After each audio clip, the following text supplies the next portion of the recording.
Queridos amigos, qué gusto, soy Maurilio Suárez. Esto es Ver con tus ojos. El tema de hoy, ¿por qué importa Jesús? Jesús, solución de Dios. Comenzamos. Gracias por continuar con nosotros en esta serie de programas que se llaman Descubriendo a Jesús. Nuestro programa número 4. ¿Por qué es tan importante Jesús? Y me acompaña Benjamín Córdoba. ¿Cómo estás, Benjamín? Pues como siempre, bien contento de volverte a ver, de volverlos a ver a ustedes, mis queridos amigos. Jesús, solución de Dios. ¿Solución de qué? ¿Qué soluciona Jesús? ¿Por qué Jesús es tan importante para la cultura? Porque hoy varios miles de millones de seres humanos viven sin una fe profunda en Jesús, sin una cultura donde Jesús ha influido muchísimo. Así es. Es la respuesta a todas esas preguntas que se había hecho la humanidad y que se sigue haciendo todavía hoy. Jesús es respuesta. ¿Cómo Jesús es respuesta? Primero, Jesús es respuesta ante la pregunta ¿cómo es Dios? Porque yo puedo interpretar muchas cosas. Un profeta puede sentir, intuir una serie de cosas, pero no conoce a Dios. Lo intuye, siente una presencia, el profeta Isaías, el profeta Jeremías, y expresan esa intuición, esa sensación de Dios, esa vivencia de Dios, pero no lo han visto. Claro. Entonces, conocer a Dios es mucho más complejo nada más que imaginarnos cosas de Dios. Y toda la primera parte de la humanidad se la pasa imaginando cosas de Dios. Después Dios responde a través de la intuición del hombre en el corazón del hombre y va respondiendo a través de pequeñas influencias en el ser humano, pero el ser humano sigue sin ver a Dios y sigue preguntándose cosas de Dios. Y entonces el ser humano, los judíos, en caso específico, van a desarrollar una serie de leyes para sentirse cercanos a Dios. Pero siguen leyes que no tienen que romper para sentirse cerca. Exacto. Siguen sin verlo. Ven las leyes. Pero es una forma de poder sentir a Dios cerca, es la ley. O sea, por eso la ley para los judíos es tan importante, porque es la única forma tangible para poder decir, Dios está aquí. En estas 615 prescripciones está Dios, la Torah, ¿no? Está Dios, está su voluntad, está su plan, aquí está su plan, está todo. Fuera de esto, pues, quién sabe, mano, cómo sea la cosa. Cuando te mueres, ¿qué hay después? Híjole, pues, quién sabe, tú sabes. Pues, nadie ha venido, nadie ha vuelto a decirnos, ¿no? No, ¿qué te han platicado? O sea, no hay realmente una sensación de certeza ante el cómo es Dios. Y Jesús dice algo que justamente leímos en el cierre del programa pasado. Yo sí le conozco. Y si yo dijera que no le conozco, sería tan mentiroso como ustedes. Claro. Fuertes declaraciones, diría López Dóriga, ¿no? O sea, hoy sería una declaración, fíjate, aquí Jesús dice, yo sería un mentiroso si digo que no lo conozco. Así como ustedes mienten cuando dicen que sí lo conocen. ¿Por qué? Porque no lo han visto. O sea, es importante, es como... Vamos, es la base con la que vamos a construir la solución. Jesús conoce a Dios porque dice, yo vengo de Dios, yo sí le conozco. Quien me ha visto a mí, ha visto al Padre. Entonces, Jesús responde de una forma, es respuesta, Él en sí es respuesta, pero también es solución. No solamente responde a una pregunta, sino también va a ser la solución. ¿A qué? Al vacío existencial. Entonces Jesús lo que hace es mostrarnos un camino, o el camino para revincularnos. Hablaba yo de vincularnos en la primera sesión de estas 4 que llevamos, con el origen, porque Jesús viene del origen. Por ahí del año 500, 600, un hombre en Arabia Saudita dice que conoce la verdad porque le ha sido revelada y se le aparece un arcángel y le revela una escritura que hoy conocemos como la Torá, el profeta Mohammed, o conocido también como Mahoma. El Corán. Yo conozco la verdad porque me ha sido revelada, dice el profeta Mahoma. Antes de Cristo, Siddhartha de Gautama, este príncipe rico que no conoce el dolor hasta que un día sale a la ciudad y ve a una persona morir y ve a los pobres y ve el hambre. Le dice, yo conozco el camino para encontrarme conmigo mismo, con la paz interior, romper los apegos que tanto daño le hacen a este mundo y tanto sufrimiento le causan al mundo. Entonces dice, yo conozco el camino, y nos propone algo maravilloso que es el óctuple sendero, 8 caminos. Uno dice que conoce el camino y otro dice que conoce la verdad que le ha sido revelada. Y Jesús dice, híjole, qué locura, yo soy el camino, la verdad y la vida. Eso lo dice en Juan 14:6. Yo soy, no dice conozco la verdad, dice soy la verdad. No dice conozco el camino, dice soy el camino.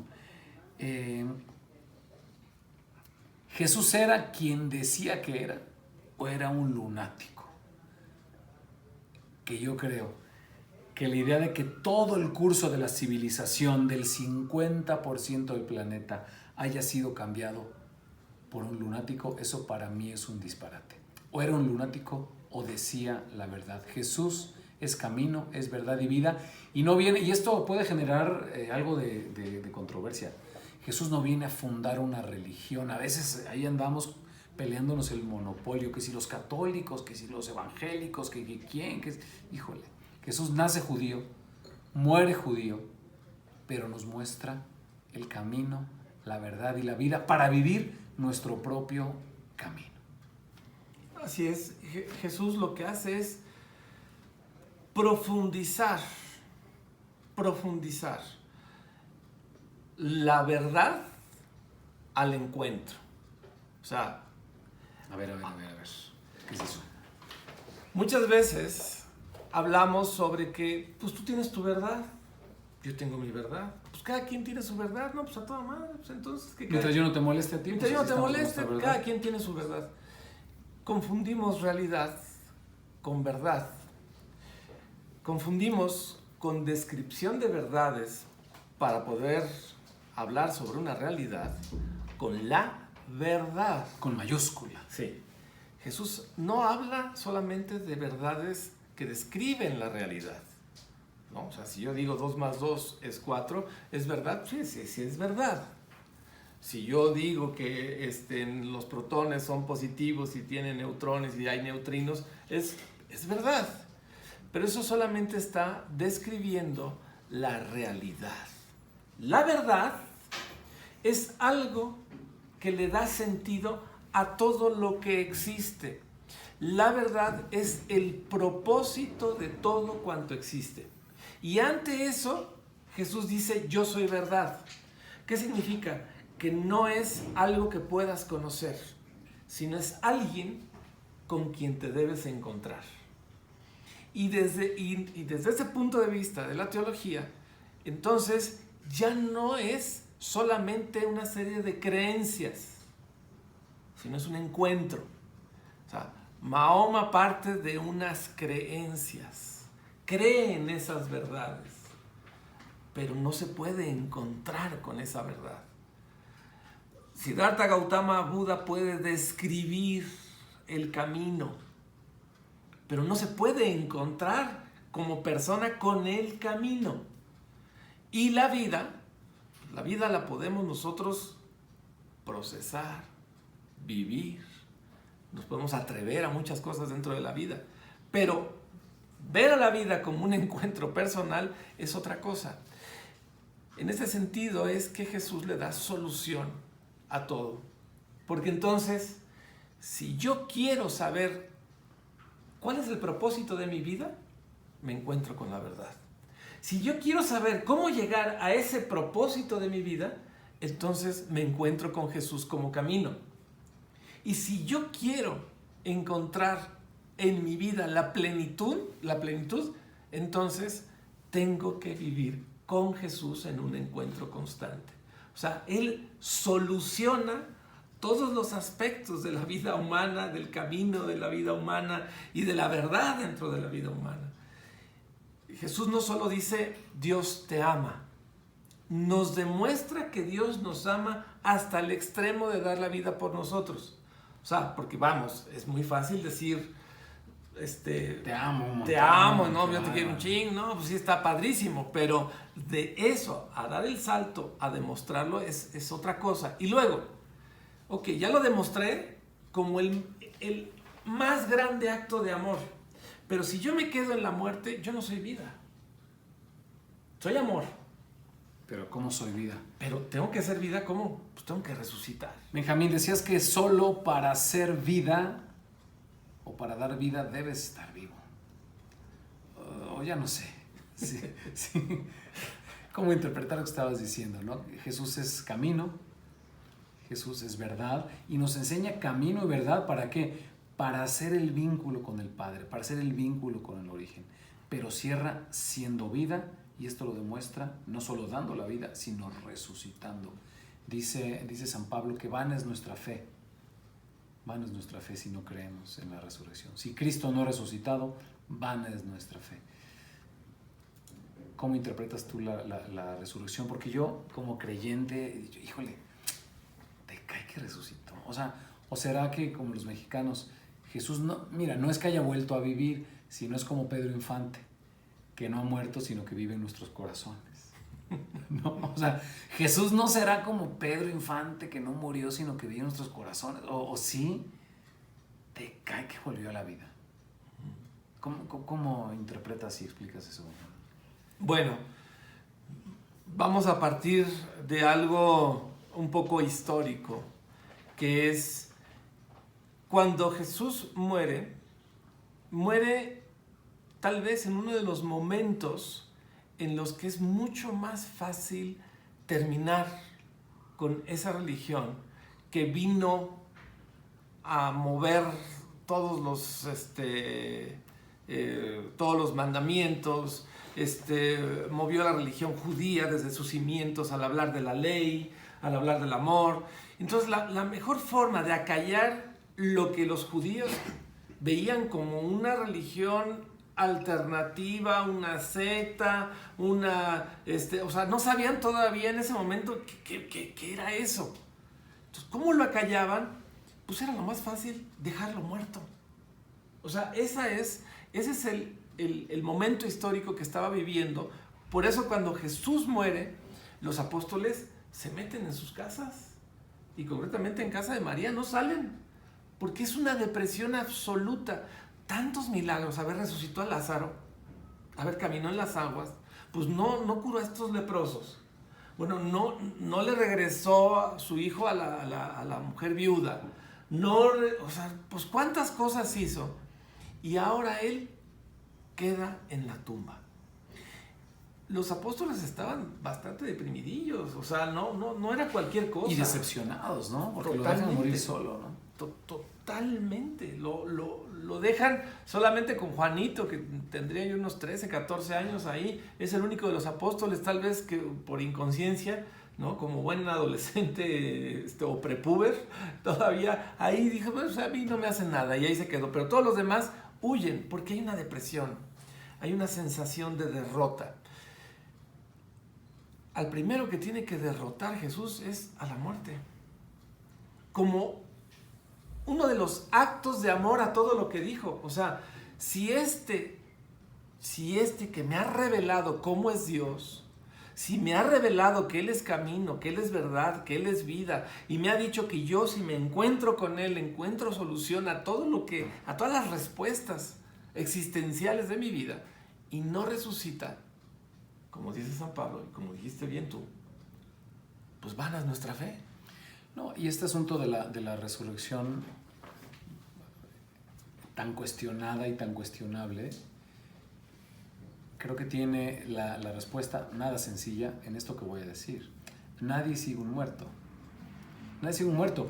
Jesús muere abandonado. En la cruz está María Magdalena, Juan el apóstol amado, el discípulo amado, y María su madre. ¿Y los otros dónde están? Bueno, Judas se había matado. ¿Y los otros 10 dónde estaban?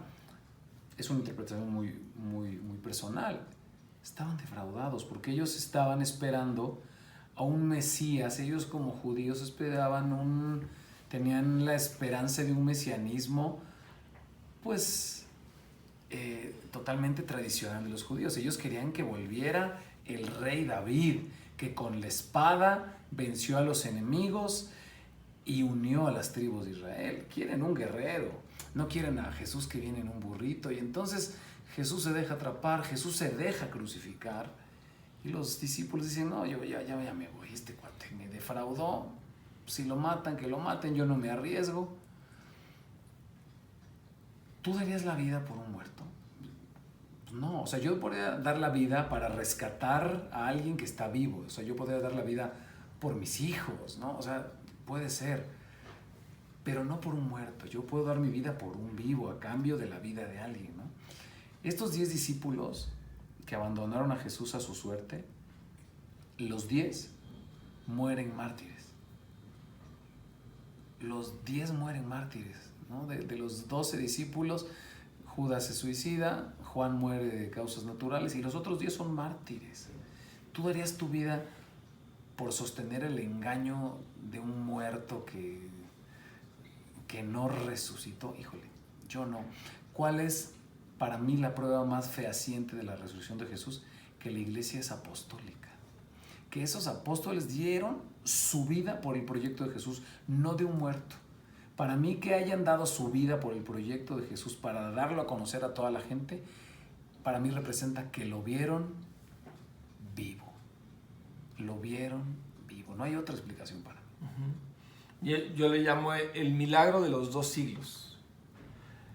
Porque los 2 primeros siglos en los que se cimienta la iglesia primitiva son fundamento para todo lo que va a ser la iglesia hasta nuestros días. Justamente se basa en el testimonio, esa es una. O sea, es una iglesia donde somos testigos, doy testimonio de ese encuentro con el Cristo que es vida, que es camino y que es verdad. Entonces, si yo no soy testigo, no puedo formar parte de esta comunidad. Claro. Tengo que ser testigo. Otra cosa es que soy enviado. O sea, es una iglesia en la que como comunidad, eclesia, como asamblea necesita ser enviado por otros que han sido testigos, que a su vez han sido enviados. Entonces, ¿quién te envía?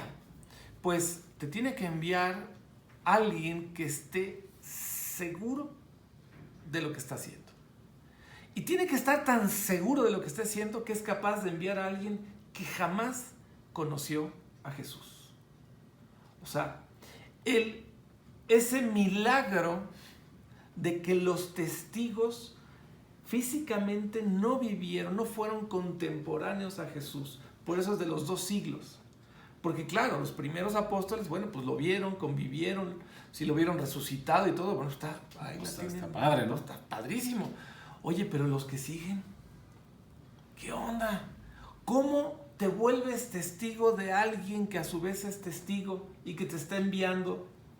Necesita ahí uno de los milagros más increíbles, que es la confianza en el testimonio del otro.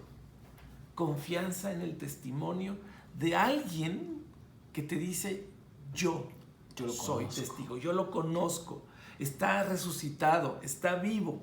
Y entonces esta diáspora de la comunidad en los 2 primeros siglos, que se atreve al martirio, que se atreve a escribir y describir, porque describe a Jesús en los primeros tratados con Orígenes, en los primeros tratados con San Ireneo, o sea, los primeros tratados que se hacen sobre este Jesús, ya no de los testigos, ya no por los apóstoles, sino por aquellos que vienen después y que son capaces de hablar sobre el camino, sobre la verdad y la vida, como si de verdad lo conocieran.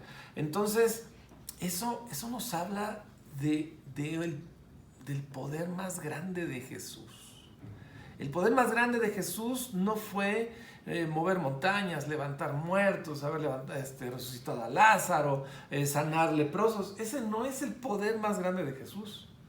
El poder más grande de Jesús es el contagio.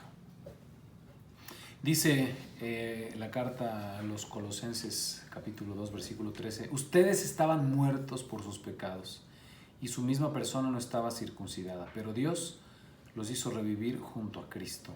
Nos perdonó todas nuestras faltas, anuló el comprobante de nuestra deuda, esos mandamientos que nos acusaban, los clavó en la cruz y los suprimió.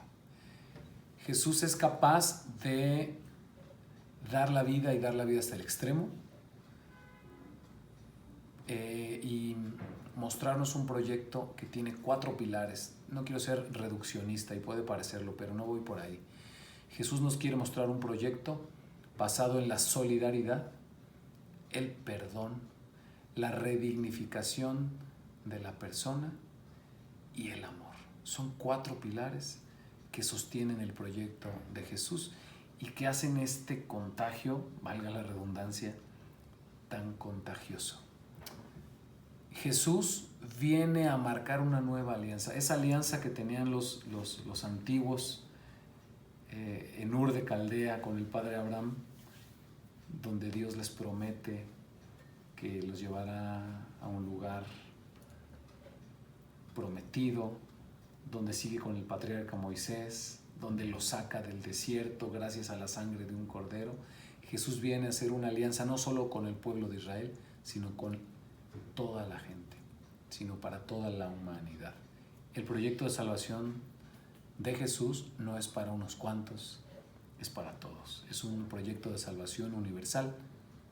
Y podemos ser cristianos, eso ya lo platicaremos, implícitos o explícitos. Podemos confesar a Jesús explícitamente o podemos vivir sus valores de manera implícita, que fue como San Justino evangelizó a los griegos, ¿no? Eso lo platicaremos después.